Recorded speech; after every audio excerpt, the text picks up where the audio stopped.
Hi everyone, it's Esther. We are up to the Torah portion of Parshat Bo. In this Parsha, we have a specific plague called the death of the firstborn, Makat Bechorot. And this was a completely different kind of plague. You see, in this plague, the Jewish people are warned to stay indoors, because once the power of death is unleashed, it will not make a distinction between Jews and Egyptians. It's really strange because all the other plagues, it happened on its own. Right? With dam, with blood, the Jewish people had clear water. The non-Jewish people in that story had blood, etc., etc., etc. We were always saved from the plague. Yet this time we have to actually do an action. And what is that action? We spread the blood of the seh, of the Karban Pesach, the offering, on our doors. So death will be able to skip, to pass over our doors. As we know, the holiday of Passover comes from this exact event. Why is this? Why at this point do we have to do something to make sure that we are cured, set aside, and saved?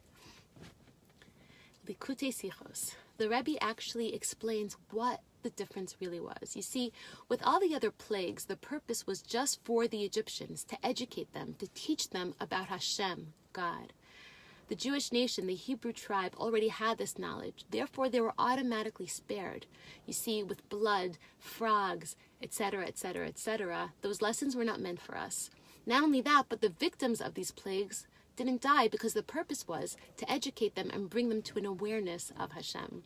But with Makat Bechorot, it's completely different because this is not for the purpose of educating the enemy, but it was to punish them. It included death. If you were struck and you were the firstborn, you died with no future of awareness or education. So when this death is released, it can't make a distinction. Why? Because it's midat hadin, it's pure justice.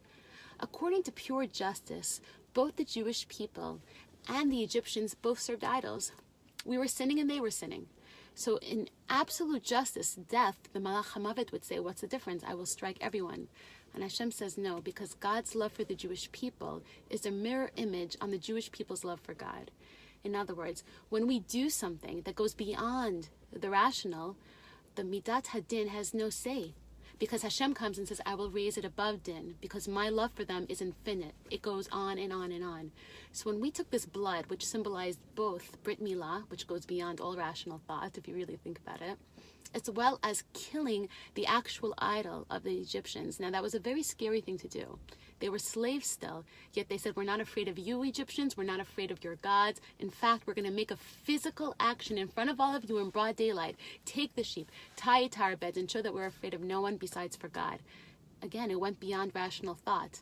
That was the moment the Jewish people are free. Because even though we didn't actually leave Egypt, we left Egypt. We were no longer under their control. So Hashem says, in this specific plague, when I'm coming just to punish, I will raise you above justice if you will raise yourselves above rationality and be with me and be loyal to me. I think it's an amazing lesson because Judaism, and not that I've said it, but the greats before us have said it's not a noun. It's not even an adjective. It doesn't describe what I am, but it's a verb. It's what I do that ultimately counts. I could have great intentions and yet do nothing. I wasn't being Jewish.